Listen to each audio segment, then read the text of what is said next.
Vegas race, which was set by car owner points and by qualifying attempts, which meant that only 2 drivers went home, Eric Almirola and Terry Cook.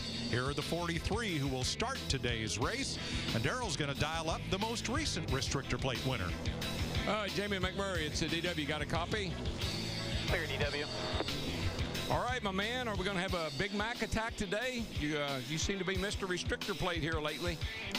Well, we've got a good Bass Pro Shop Chevy. Actually, I got Johnny Morris from Bass Pro Shop on the pit box today, and he and his boy John Paul were at Daytona 1. So we're hoping they're going to bring us a little luck. But you just got to make it to the end of this deal, and hope you can make the right moves at the right time. Well, this is a pretty big pond you got to fish in here today. Good luck, man. I hope you catch the big one. Okay, thanks, TW.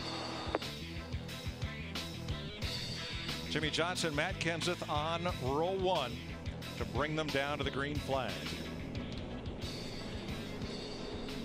This race is brought to you by Budweiser, the beer that starts with full flavor and ends with a crisp, clean finish.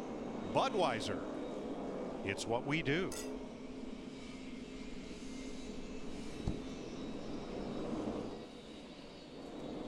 As mentioned, the pit road is further up the racetrack than the start-finish line. It's in front of the Tri-Oval, and our fantastic foursome will patrol the pits today. And let's get a word first from Steve Burns. Mike, over 100,000 fans are enjoying a beautiful Alabama Sunday, in stark contrast to the weather yesterday.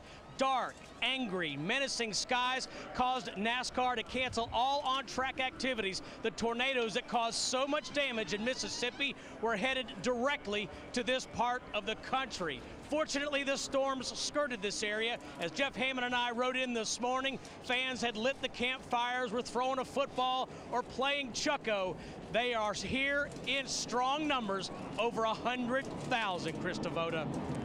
Would you believe no driver in a Ford here today has won a race at Talladega? The Ford team's using the new FR9 engine, including Greg Biffle. Greg Irwin, his crew chief, told me all the I's have been dotted, the T's have been crossed, and even with the spoiler that adds a little bit of drag, their fuel mileage still looks about the same. They are good to go. Dick Berggren? Well, Kevin Harvick's nickname is Happy Harvick, but right now it probably should be named Hungry Harvick, because he has not won a Cup point-paying race since the 2007 Daytona 500. But he's got a strong horse today. He's got the car he won the shootout with at Daytona in February. He starts up front in the 4th position, and moments ago I asked him if he thought he had a real good shot to win this thing. He looked at me and smiled, and Harvick said today, everybody's got a shot to win this thing. Matt Yoakum.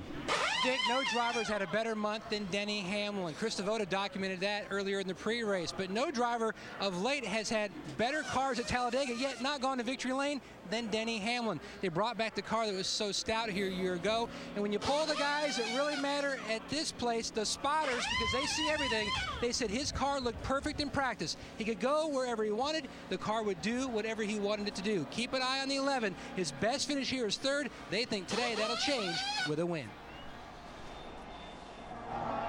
Let's take a look at our FedEx Understanding the Race. These are the trends or the patterns crew chiefs will look at. Our last 9 spring races here, NASCAR on Fox. Number of cautions, average 7. How about 2001, caution-free? In fact, we've had 3 caution-free races here at Talladega. The first caution, average lap 32, but 4 times in those 9 races, the first 10 laps. The longest green flag run, average 76 laps. We always have 1 to 2 green flag pit stops here. And the last caution, average lap 177, roughly 10 laps to go. That's for sure been the pattern at all tracks in 2010. If nothing else, this has been the speedway of surprises. 10 NASCAR drivers scored their first ever Sprint Cup victory here. For 7 of those, it was their only win. Richard Brickhouse, who won the first race. Lenny Pond, who won for a long time the fastest race in NASCAR history. Ron Bouchard, as a rookie, steamed around the outside of Darrell and Terry Labonte to win in '81. Dick Brooks, Bobby Hillin, Phil Parsons, and last year Brad Keselowski. You race the favorites every time you come here, but you always leave it open for somebody that you wasn't expecting to see up there, and that's how you get those first-time winners. Let's take a look at our race analysis for this 188-lap, 500-mile race. Pit road speed, 55 miles per hour. The pit window for Sunoco race fuel, 42 to 46 laps. We will have a competition caution on lap 20, which means you can pit before lap 20, but you cannot fuel the car until that lap right there. New to Talladega is NASCAR's new rear spoiler.